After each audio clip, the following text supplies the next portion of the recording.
And then, one day, she came up with an idea. Sarah asked Ibrahim alayhi salam to marry their servant Hajar radiallahu anha. Ibrahim refused at first because he loved his wife so much.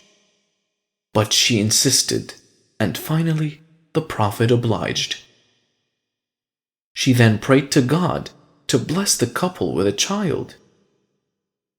Soon, Hajar radiallahu anha gave birth to a boy. The Prophet named him Ismail. The Prophet was finally happy. He was now a father. But his happiness didn't last for long. Allah subhanahu wa ta'ala ordered the Prophet to do something.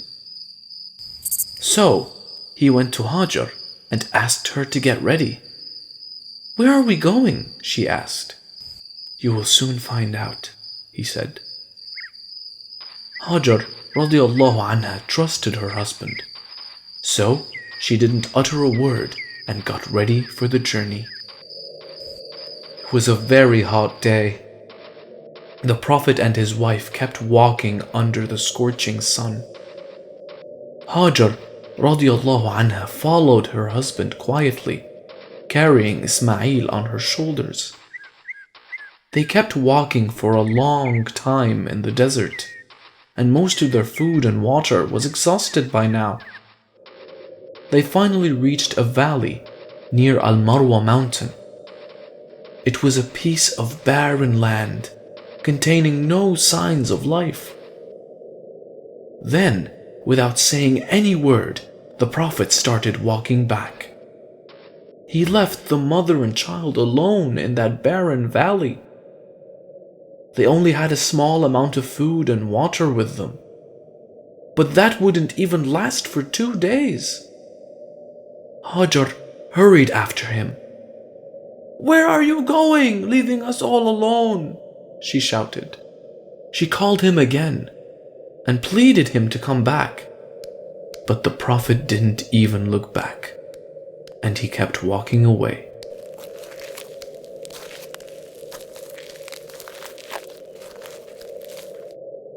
In spite of her cries for help, when she saw the Prophet was silent, she realized that he was not acting on his own. She realized that he must have received commands from God to act in such a way. "Did Allah command you to leave us in the desert?" she cried.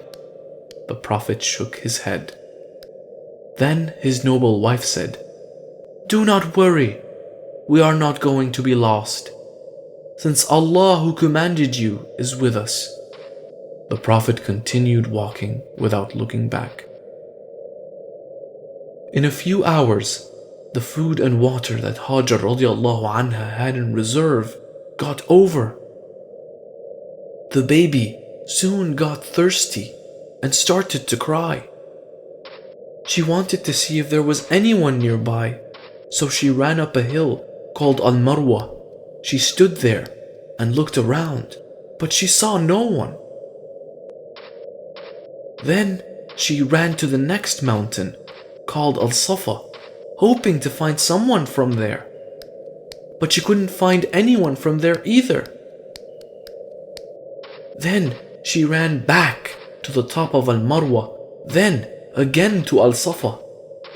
She kept running between these mountains 7 times. By the time she climbed Al-Marwa for the last time, she was very tired. It was then that she heard a voice. She kept quiet and waited to hear the voice again. She heard the voice for the 2nd time, and she said, "Oh, whoever you might be, you have made me hear your voice. Have you got something to help me?" It was then that she saw an angel.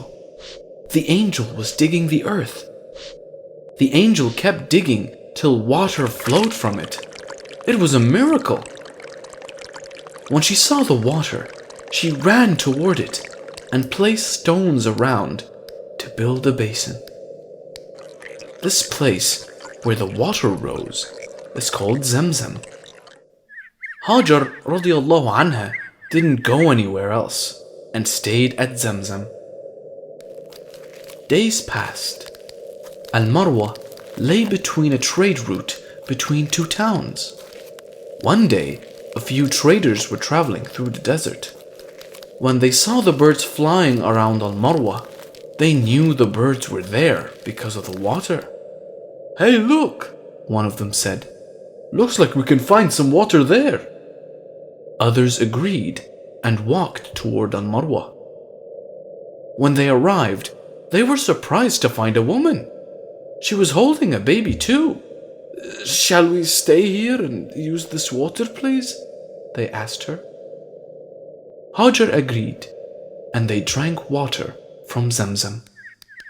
Many others arrived at Al-Marwa, and some of them eventually settled down there. In a few years, the whole valley came alive with people from different cities living there now. Hajar and her child were not alone any longer. In the meantime, Ismail alayhi salam grew up. He learned Arabic from the travelers. People loved and respected him for his qualities. He kept thinking about his father, and he knew that his father will come back someday. Ismail then married a local woman and lived his life in peace. Prophet Ibrahim alayhi salam was missing his son very badly now. It had been years since he saw Ismail. One day, he decided to go to Mecca to meet his wife and son. He traveled through the desert and arrived at Al-Marwa. The Prophet was quite surprised when he saw all the activity at Al-Marwa. Last time he was here, there was not even a single soul living on this mountain. He knew it was all because of God and thanked him. He asked the local people about his wife, but they told him that Hajar had died some time ago. When the Prophet heard this, he was very sad. But then they told him about his son. Ismail was still alive. The Prophet was very happy to hear this. The news of his father's arrival reached Ismail. He ran to meet his father. When he met the old Prophet, he had tears in his eyes. He hugged his father, and he was waiting to meet him for such a long time. It was a happy time for both father and son, but the happiness didn't last for long. One day, God decided to test Ibrahim alayhi salam. One night, when the Prophet was sleeping, he saw a dream. In his dream, the Prophet saw himself killing his son as a sacrifice. When the Prophet woke up in the morning, he ignored it, thinking it was just a dream. But the next night, he saw the dream again. This time, he realized that this was not just an ordinary dream. It was Allah asking him to sacrifice his own son. The Prophet went to his son and told him about the dream. Ismail understood that it was an order from Allah. He was a man of faith and realized that he has to comply. "Do what Allah has asked you to," he told his father. The next day, the Prophet took a rope and a knife and set out for Mount Arafat along with his son. Upon reaching the top of the mountain, Ismail asked his father to tie his hands and legs so that he may not struggle during the sacrifice. The Prophet obliged and tied his hands and legs. Then he blindfolded himself so that he won't have to watch his son suffer. Then he raised his knife for the sacrifice, but suddenly he then heard a voice. The voice asked him to stop the sacrifice and told him that this was just a test. The Prophet was relieved. His son was going to be alive. They hugged each other and cried tears of joy, for they had just passed a difficult test from Allah subhanahu wa ta'ala. Ismail alayhi salam joined his father in preaching to the people. They spoke about Allah and called people to Islam. One day, Allah ordered the Prophet to build a house for worship. The Prophet told his son that Allah had ordered him to build the Kaaba, and Ismail replied, "Do what your God has ordered you to do." They soon started building the foundation of the Kaaba. Ismail alayhi salam helped by carrying the stones, while Prophet Ibrahim alayhi salam built the house. When the walls got tall, Ibrahim alayhi salam could not reach the top. So Ismail alayhi salam brought a large stone for the Prophet to stand on. This stone was called Maqam Ibrahim and can still be seen today. The foundation was soon completed, but there was a gap left in the corner. Ibrahim alayhi salam asked his son to find a stone to fill in the corner.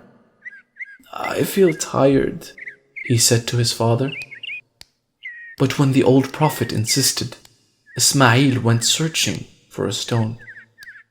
When he left, Ibrahim sat there waiting for the stone.